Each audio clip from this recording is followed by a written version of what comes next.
ইস্টবেঙ্গল দলে আসছে নতুন কোচ। ট্রান্সফার মার্কেটের আসরে নেমে পড়ল মোহনবাগান। মোহনবাগানে যোগ দেওয়াই কি জেমি ম্যাকলারেনের সবথেকে বড় ভুল হলো? ইস্টবেঙ্গলের নজরে প্রতিভাবান তরুণ খেলোয়াড় লিস্টন গ্লাসের পরিবর্তেই কি মোহনবাগান দলে ব্রিসন ফার্নান্ডেজের আগমন ঘটছে?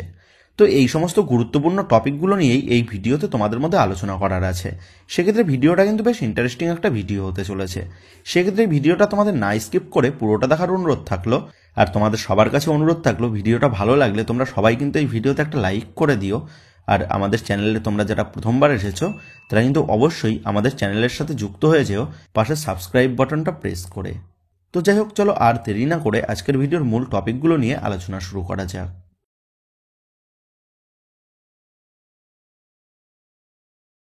তো সবার প্রথমেই যদি আমাদের জাতীয় দলকে নিয়ে আলোচনা করা যায়, তো তোমরা জানো এই মাসে আমাদের জাতীয় দলের দুটো ম্যাচ রয়েছে। একটা রয়েছে আগামী 19 তারিখ মালদ্বীপের বিরুদ্ধে ফ্রেন্ডলি ম্যাচ, এবং অপরটা রয়েছে বাংলাদেশের বিরুদ্ধে এএফসি এশিয়ান কাপের কোয়ালিফায়ার ম্যাচ আগামী 25 তারিখ। আর এই মার্চ মাসের ফিফা উইন্ডোর এই দুটো ম্যাচ খেলতে নামার জন্য ইতিমধ্যেই কিন্তু গতকাল কোচ মানোলো মার্কোয়েজের তত্ত্বাবধানে আমাদের জাতীয় দলের প্লেয়াররা তারা শিলংয়ে অনুশীলন করা শুরু করে দিয়েছে। তবে এই ম্যাচ দুটোর জন্য ভারতের কিন্তু আরও একজন গুরুত্বপূর্ণ প্লেয়ার চোটের কারণে ছিটকে গেল। সর্বপ্রথম আশিস রায় সে চোটের কারণে ছিটকে গেছে, সেটা কিন্তু তোমরা জানো। তবে এবার আশিস রায়ের পাশাপাশি চোটের কারণে ছিটকে গেছে ভারতীয় ফুটবলের অন্যতম গুরুত্বপূর্ণ তারকা উইঙ্গার লালরেনজুয়েলা ছাংতে। সেক্ষেত্রে আশিস রায়ের পাশাপাশি ছাংতের ছিটকে যাওয়ায় কোচ মানোলো মার্কোয়েজ রোকার হাতে যে দুটো গুরুত্বপূর্ণ অপশান কম হয়ে গেল সেটা বলাই যায়। যেখানে হামজা চৌধুরীর মতন নামী প্লেয়ারকে হাতে পেয়ে বাংলাদেশের ফুটবল ফেডারেশন তারা কিন্তু আনন্দে দিশাহারা হয়ে রয়েছে ভারতকে হারাবে সেই ভেবে। সেখানে দাঁড়িয়ে আশিস রায় লালরেনজুয়েলা ছাংতের মতন গুরুত্বপূর্ণ প্লেয়ার ছিটকে যাওয়ায় যে ভারতের জন্য বেশ খানিকটা সমস্যার সৃষ্টি করলো সেটা কিন্তু বলাই যায়। তবে আমাদের সকলেরই আশা থাকবে এই দুজনের পাশাপাশি অনুশীলন ক্যাম্প থেকে যেন আর কোনো প্লেয়ার চোট না পায়। তো যে একেবারে নেক্সট আপডেটটা বেরিয়ে আসছে ইস্টবেঙ্গল দলকে নিয়ে। তো ইস্টবেঙ্গল ম্যানেজমেন্ট তারা এই মরশুমেও অসফল থেকে তারা কিন্তু আগামী মরশুমে কি করে ভালো ফলাফল করা যায় সেই দিকে কিন্তু ইতিমধ্যেই নজর দেওয়া শুরু করেছে। আর আগামী মরশুমে ইস্টবেঙ্গল দলকে আরও স্ট্রং করার জন্য ইস্টবেঙ্গল ম্যানেজমেন্ট তারা কিন্তু একজন নতুন গুরুত্বপূর্ণ কোচকে নিজেদের দলে চূড়ান্ত করার পথে রয়েছে। আর তিনি হলেন 50 বছর বয়সী ভারতীয় কোচ থাংবই সিংটো, যিনি 2020-21 মরশুম থেকে 2022-23 মরশুম পর্যন্ত হায়দ্রাবাদ এফসি দলের টিডি হিসাবে কাজ করেছেন, এবং 2023-24 মরশুম থেকে 2024-25 মরশুম পর্যন্ত হায়দ্রাবাদ এফসি দলের হেড কোচের দায়িত্বও কিন্তু তিনি সামলেছেন। তো এই সিংটন নেতৃত্বে নরবরে হায়দ্রাবাদ এফসি তারা কিন্তু বেশ কিছু ম্যাচে দুর্দান্ত পারফরমেন্স করে দেখিয়েছে। তবে কোচিং জীবনে এই সিংটো খুব একটা সফল না হলেও ভারতীয় তরুণ প্লেয়ারদের স্কাউটিংয়ের ক্ষেত্রে সিংটো কিন্তু দুর্দান্তভাবে কাজ করেছে। তো এই সিংটোকে এই মরশুমে মাঝামাঝি সময়ে গুড বাই জানিয়ে দেয় হায়দ্রাবাদ এফসি, যার ফলে সিংটো তিনি কিন্তু বর্তমানে উইদাউট ক্লাব রয়েছেন। আর সেই কারণেই ইস্টবেঙ্গল ম্যানেজমেন্ট তারা তাদের কোচিং টিমে সিংটোর মতন একজন অভিজ্ঞ টিডি স্কাউটার এবং হেড কোচকে চূড়ান্ত করে তাদের কোচিং স্কোয়াডের গভীরতাটা কিন্তু আরও বাড়িয়ে নিতে চাইছে। তো যেমনটা খবর, আগামী মরশুমে ইস্টবেঙ্গল দলে কোচ অস্কার বুরজানের অ্যাসিস্ট্যান্ট কোচ হিসাবে এবং ভারতীয় প্লেয়ারদের স্কাউটিংয়ের ক্ষেত্রে কাজ করতে চলেছে এই 50 বছর বয়সী অভিজ্ঞ কোচ থাংবই সিংটো। সেক্ষেত্রে সিংটোর নেতৃত্বে ইস্টবেঙ্গল কোচ অস্কার বুরজানের সহায়তার পাশাপাশি ইস্টবেঙ্গল দলেও যে বেশ কিছু তরুণ ভারতীয় প্লেয়ারের আগমন ঘটতে চলেছে সেটা কিন্তু বলাই যায়। সেক্ষেত্রে এখন এটাই দেখার বিষয় হবে সিংটোর আগমনে আগামী মৌসুমে ইস্টবেঙ্গলের সফলতার ভাগ্য দেখা যায় নাকি। তো যাই হোক, এই থাংবই সিংটোর সাথে ইস্টবেঙ্গলের লিঙ্ক আপের খবর বেরোনোর পাশাপাশি ইস্টবেঙ্গল দলকে কেন্দ্র করে এক তরুণ ভারতীয় প্লেয়ারের নামও কিন্তু বেরিয়ে এসেছে। 27 বছর বয়সী ভারতীয় রাইট ব্যাকের প্লেয়ার লামগৌলেন গৌ হাংসিং, যে বর্তমানে আই লিগের ক্লাব চার্চিল ব্রাদার্স দলের ক্যাপ্টেন হিসাবে খেলছেন। 1 কোটি টাকা মার্কেট ভ্যালুর এই ভারতীয় ডিফেন্ডার হাংসিং এর ওপর ইন্টারেস্ট শো করেছে কিন্তু এবার ইস্টবেঙ্গল ম্যানেজমেন্ট। তো এই মৌসুমে চার্চিল ব্রাদার্স দলের নেতৃত্ব দিয়ে দলের ডিফেন্স সামলে চার্চিল ব্রাদার্স দলের হয়ে 17 ম্যাচে 2 গোল কিন্তু করেছে এই হাংসিং। তো এই মুহূর্তে যেমনটা লেটেস্ট আপডেট জানা গেছে যে এই হাংসিংকে দলে নেওয়ার জন্য ইন্টারেস্ট শো করেছে কিন্তু ইস্টবেঙ্গল ম্যানেজমেন্ট। এই মৌসুমে ইস্টবেঙ্গল তারা তাদের দল গঠন বেশ দুর্দান্তভাবে করলেও দলের 2 সাইড ব্যাক পজিশন নিয়ে বেশ খানিকটা কিন্তু ভুগতে হয়েছে ইস্টবেঙ্গল দলকে। আর সেই কারণেই আই লিগের এই তরুণ প্রতিভাবান ডিফেন্ডার হাংসিংকে দলে পেতে আগ্রহী কিন্তু ইস্টবেঙ্গল ম্যানেজমেন্ট। সেক্ষেত্রে এখন এটাই দেখার বিষয় হবে চার্চিল ব্রাদার্স দলের এই ভারতীয় ক্যাপ্টেনকে চূড়ান্ত করে ইস্টবেঙ্গল তারা আগামী মরশুমে দলের ডিফেন্স লাইনকে মজবুত করতে সক্ষম হয় নাকি। তো যে একেবারে নেক্সট আপডেটটা বেরিয়ে আসছে মোহনবাগান দলের অস্ট্রেলিয়ান বিশ্বকাপার জেমি ম্যাকলারেনকে নিয়ে। গত বেশ কয়েক মৌসুম ধরে আমরা মোহনবাগান ম্যানেজমেন্টকে প্রতিটা ট্রান্সফার উইন্ডোতেই বড় বড় চমক দিতে দেখে আসছি, আর সেই মতনই এই মৌসুমেও অস্ট্রেলিয়ান ওয়ার্ল্ড কাপার জেমি ম্যাকলারেনকে একটা লম্বা চুক্তিতে মোটা অর্থ খরচ করে মোহনবাগান দলে চূড়ান্ত করে গোটা আইএসএল মঞ্চে কিন্তু একটা বড় চমক ছুড়ে দিয়েছিল মোহনবাগান ম্যানেজমেন্ট। অস্ট্রেলিয়ার জাতীয় দলের হয়ে 30টা ম্যাচ খেলেছিল এই জেমি, যেখানে 30 ম্যাচে 8টা গোলও কিন্তু রয়েছে তার খাতায়। এর পাশাপাশি এ লিগের all time top goal scorer ছিলেন এই জেমি ম্যাকলারেন। ইতিমধ্যেই মোহনবাগান দলে 2 অজি তারকা ডিমিত্রি পেট্রাটস এবং জেসন কামিংস ছিল, তবে এদের দুজনের পাশাপাশি এই দুজনেরই সতীর্থ জেমি ম্যাকলারেনকে দলে চূড়ান্ত করে নিয়েছে কিন্তু মোহনবাগান ম্যানেজমেন্ট।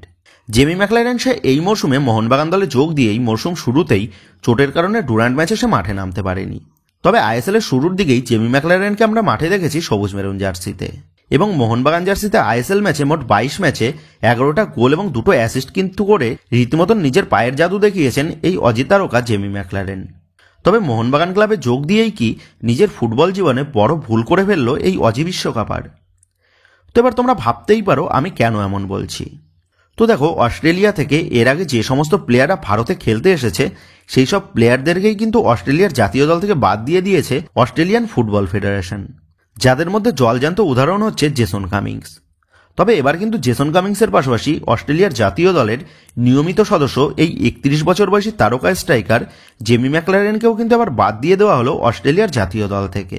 গত দুদিন আগে অস্ট্রেলিয়ান ফুটবল ফেডারেশনের তরফ থেকে 2026-এর ফিফা ওয়ার্ল্ড কাপ কোয়ালিফায়ার ম্যাচের জন্য তারা কিন্তু দল ঘোষণা করেছে, এবং সেই স্কোয়াড থেকে নাম বাদ পড়েছে অস্ট্রেলিয়ার জাতীয় দলের হয়ে খেলা নিয়মিত সদস্য এই জেমি ম্যাকলারেনের। সেক্ষেত্রে ভারতে খেলতে আসাই যে অস্ট্রেলিয়ান প্লেয়ারদের জাতীয় দলের দরজা বন্ধ হওয়ার মূল কারণ সেটা কিন্তু আবারও স্পষ্ট হয়ে গেল। তো সত্যিই অস্ট্রেলিয়ান ফুটবল ফেডারেশনের এই নিয়মকে কিন্তু খুবই অদ্ভুত লাগলো। সেক্ষেত্রে আমরা সকলেই আশা করব জেমি ম্যাকলারেন যেন মোহনবাগান জার্সিতে মাঠে দুর্দান্ত পারফরমেন্স করে অস্ট্রেলিয়ান ফুটবল ফেডারেশনকে কড়া জবাব ছুড়ে দেয়।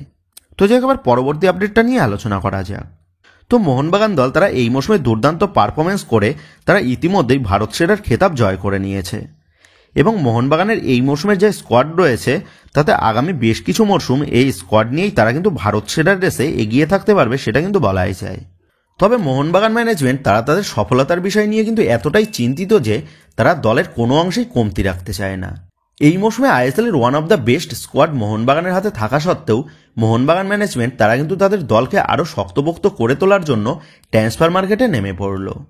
আমরা জানি মোহনবাগানের যা স্কোয়াড রয়েছে তাতে আগামী মরশুমে মোহনবাগান দলে খুব বেশি প্লেয়ারের ইনকামিং হবে না, তবে এই মরশুমে মোহনবাগান দল দুর্দান্ত পারফরমেন্স করলেও দলের বেশ কিছু প্লেয়ারের খুব বেশি ব্যাকআপ কিন্তু ছিল না কোচ মলিনার হাতে।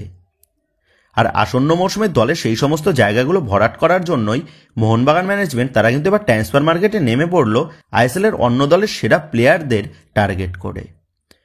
তো এই মৌসুমে মোহনবাগান দলের 2 সাইড ব্যাক সুভাশিস বোস ও আশিস রায় এই দুজনেরই কিন্তু তেমন কোনো ব্যাকআপ প্লেয়ার ছিল না মোহনবাগানের স্কোয়াডে। তবে বাঙালি পুত্র দীপেন্দু বিশ্বাসকে বেশ কিছু ম্যাচে এই 2 পজিশনেই ব্যবহার করে কাজ চালিয়ে নিয়েছে কোচ হোসে মলিনা। তবে দীপেন্দু বিশ্বাসকে দিয়ে দলের ডিফেন্স লাইন সামলালেও দলের 2 উইং পজিশনে খেলার মতন কোনো সাবস্টিটিউট প্লেয়ার কিন্তু ছিল না কোচ মলিনার হাতে। লিস্টন কুলাস এবং মনবীর সিং তারা বেশ কয়েক মৌসুম ধরেই মোহনবাগান জার্সিতে দুর্দান্ত পারফরমেন্স করে আসছে, তবে তাদের পরিবর্তন প্লেয়ার কিন্তু খুব একটা নেই মোহনবাগানের স্কোয়াডে। লিস্টন কুলাসের পরিবর্তন হিসাবে আশিক কুরুনিয়ান দলে থাকলেও আশিক কুরুনিয়ান সে কিন্তু বেশ কিছু সময় চোটের কারণে মাঠের বাইরে ছিল। এর পাশাপাশি গত মরশুমে দলের রাইট উইং পজিশনে খেলার জন্য মনবীর সিং এর পাশাপাশি কিয়ান নাসিরি থাকলেও কিয়ান নাসিরি সে কিন্তু এই মরশুমে মোহনবাগান ছেড়ে সে যোগ দিয়েছে চেন্নাইন এফসিতে, যার ফলে দলের রাইট উইং এবং লেফট উইংয়ে খেলার মতন ব্যাকআপ প্লেয়ার কিন্তু নেই মোহনবাগানের হাতে। আর সেই কারণেই আসন্ন মরশুমে দলের এই 2 পজিশনকে আরও স্ট্রং করার জন্য ট্রান্সফার মার্কেটে কিন্তু কাজ করা শুরু করে দিয়েছে মোহনবাগান কর্মকর্তারা।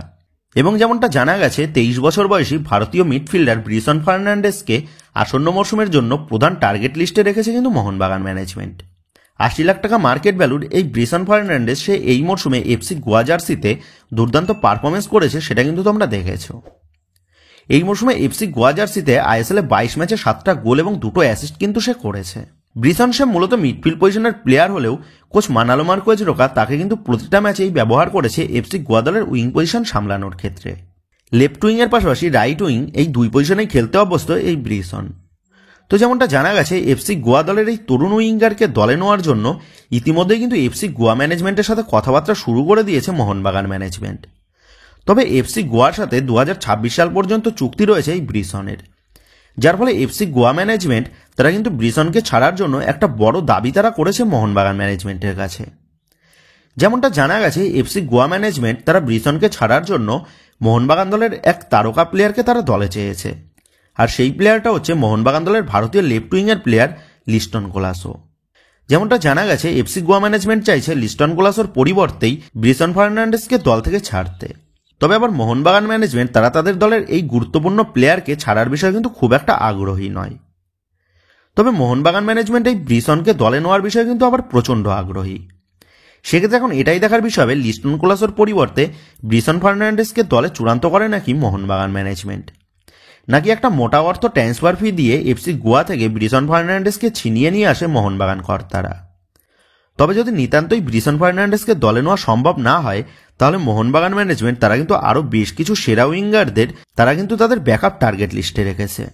সেক্ষেত্রে ব্রিসন ফার্নান্ডেসের ডিলটা পসিবল না হলে মোহনবাগান ম্যানেজমেন্ট তারা কিন্তু তাদের সেই সমস্ত ব্যাকআপ টার্গেট লিস্টের প্লেয়ারদের দিকে মুখ করতে পারে। তো আগামী সামার ট্রান্সফার উইন্ডো ওপেন হতে এখনও কিন্তু অনেকটাই দেরি আছে। সেক্ষেত্রে এই লম্বা সময়টার মধ্যে কিন্তু অনেক কিছুই পরিবর্তন আমরা দেখতে পাবো। তো বন্ধুরা, তোমরা কমেন্ট করে জানিও লিস্টন কোলাসোর পরিবর্তে ব্রিসন ফার্নান্ডেসকে দলে নিলে এই ডিলটা কতটা ভালো হবে মোহনবাগানের জন্য, নাকি লিস্টন কোলাসোকে দলে রেখে দিয়ে অন্য কোনো প্লেয়ারকে দলে নিলে বেটার হবে। এই বিষয়ে কিন্তু তোমাদের মতামতটা অবশ্যই নিচে কমেন্ট করে জানিয়ে দিও। তো বন্ধুরা, এই ভিডিওতেই গুরুত্বপূর্ণ আপডেট করা নিয়ে তোমাদের মধ্যে আলোচনা করার ছিল। তো আশা করি ভিডিওটা তোমাদের ভালো লেগেছে। তো যদি ভিডিওটা ভালো লেগে থাকে তাহলে ভিডিওতে লাইক দিয়ে চ্যানেল সাবস্ক্রাইব করে পাশে থাকা বেল আইকনটা অবশ্যই প্রেস করে দিও।